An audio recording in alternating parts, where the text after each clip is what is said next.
I'm Dan Hedges with Engineering.com, now talking with Douglas Terrier, Chief Technologist at NASA. Doug, hey Dan, great to be here. Pleasure to meet you guys. Okay. What is NASA working on now that could inspire people?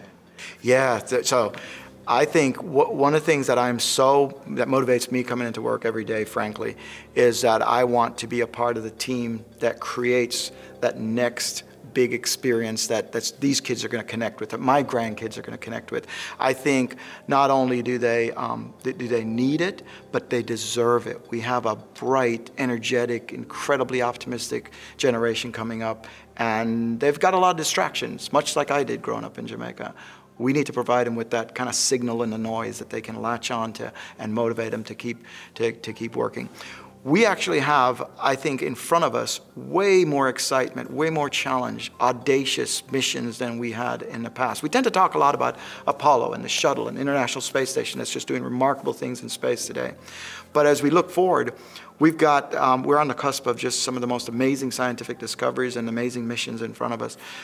Today we're building the first spacecraft that were designed from the outset for interplanetary travel, where humanity will go to the moon to stay for a long period and exploit and develop the moon in cislunar space, and then go on to Mars. And we're building those spacecraft. We had test flights last year. We're going to see those spacecraft come online in the next couple of years. And that's the Orion? Orion, SLS. Along with that, we have a host of commercial capabilities coming on board. We're using, of course, commercial space flight now as a way of supplying the International Space Station. We're hoping to build out that commercial infrastructure. So while NASA is going further out with our industry partners, we expect to see a blossoming commercial infrastructure in space and development of a whole host of space businesses really in our wake. Ahead of the humans, we've got, of course, the robotic explorers we've got several new missions that are coming online in the next couple of years that are designed specifically to look for signs of life in our solar system with robotic explorers. And we're really excited because, as you probably know, we've seen some very tantalizing signs of organic molecules in Enceladus and Europa showing some potential conditions for life, which we didn't expect, frankly. 10 years ago, nobody would have thought. We had the model we had was that you had to be in that region of not too cold, not too hot, kind of in the right place in the orbit like Earth is to sustain life. We're finding that there are other sources of energy way far out in the solar system that we didn't expect, and potential for life. And then in addition to the robotic explorers, rovers and so on, we have great telescopes coming online, great space observatories. The James Webb will be up in a couple years. Many people have seen the images from the Hubble, which has created probably more science than any other machine that humans have ever invented in history, and continues to do so.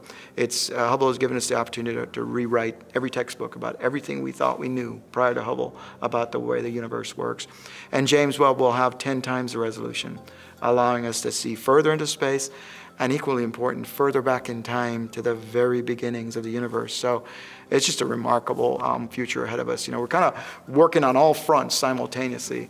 And in the meantime, every day we've got crews working on the International Space Station, doing that fundamental work to create the knowledge base to push us forward. All right. Could you go into one of the things that Hubble found that revolutionized the way we thought? Well, I mean, gosh, there's so many. One of the things that Hubble was not designed, for example, as a planet finder. And we have missions like Kepler that are specifically planned. But Hubble was one of the instruments that gave us the first, knowledge of how planets are really coming about, or that they are present outside of our solar system. And I say this when I talk to the kids, that if you had asked me when many of these kids were born, if you'd asked me, is it possible that there's life elsewhere? It would be a very difficult question to answer, because we didn't even know for a fact that there were planets elsewhere. We knew there were stars, but we couldn't see their planets. And for the first time, we started to have that kind of information. Hubble, because of its ability to see such great distances, has allowed us to see back to almost 13 billion years into the past. The other galaxies. Into other galaxies as they were at the earliest stages of the universe. So it's completely transformed our understanding about how the universe formed, following the Big Bang as it cooled and the galaxies and the stars coalesced and so on. We've seen images that have given us the data now to really understand how that happened. We have images that literally we can see in that time period, many billion years ago. We can see individual stars being formed out of the gas and cloud materials from, and that's allowed us to completely revise our model of how the universe forms. We've also seen a lot of challenges to a lot of our kind of traditional models about how the universe expands and what its trajectory is over a long period of time. We've got data now that challenges that. Now we have to relook at our entire understanding. So it's one of those, the more you know, the thing is, and this is really cool for our kids and our young engineers and scientists coming up, universe is a big place. There's a lot left to learn. Okay. Yeah. All right. Can you talk about the relationship between NASA and some of the commercial ventures? Yeah. Is NASA competing now with commercial ventures? What does that feel like inside? No, so I'm glad you asked that question, because I think that's one of the things that we've, for whatever reason, we've kind of got a narrative that's not quite right. It's important to realize that NASA has always and will always, as a government entity, rely on our industry partners to really be the ones that have the workforce that builds and develops a lot of our capabilities. Apollo was built by Rockwell International back in the day. Gemini and Mercury were built by McDonnell Douglas. These are names we don't remember anymore, but those are big aerospace companies. So we've always partnered with what were at the time the emerging aerospace companies.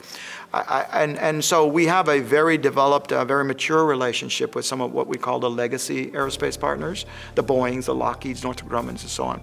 At the same time, as a government body, it is not, we're constantly seeking out, again, diverse providers, new ideas, fresh ideas, and not just to fulfill our missions, but we have a responsibility to encourage and foster the growth of this broader aerospace industry for our nation. So NASA has been, for example, with SpaceX, with Blue Origin, we've been a partner from the outset with SpaceX, and really, as you may know, we've contracted with SpaceX to be the provider, along with Boeing, and we have other providers like Orbital that are providing cargo transportation. We're now looking to provide crew transportation to the International Space Station. And that's a way of taking advantage of that emerging capability, but it's also a way of sort of fostering and seeding that capability with the hope that it will blossom and grow. So mentoring? Mentoring, yes, certainly mentoring with knowledge and capability, but also with investment to ensure that we're an anchor tenant and there's an opportunity for that business case to grow. So I use this a bit of this analogy may be a bit stretched, but not a lot. It's important to remember that in the last century we had a burgeoning aviation industry, which really was struggling to take off in the 20s and so on, barnstormers, and it's kind of a novelty thing. The U.S. government stepped in with airmail and with contracted services to sort of give that underpinning for a business case for that to grow, as well as with the National Advisory Committee on Aeronautics providing the knowledge base and technology to enable the development of what today is a $1.6 trillion aviation industry globally. That doesn't depend entirely on government as its primary customer. In fact, it's not the primary customer.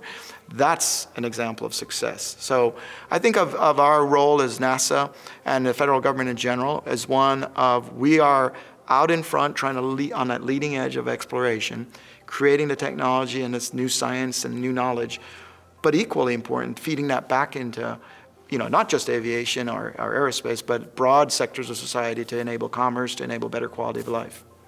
Thank you. Douglas Terrier, Chief Technologist at NASA. It's a pleasure to be here. Thank you. Thank you. You can find more informational videos here on engineering.com.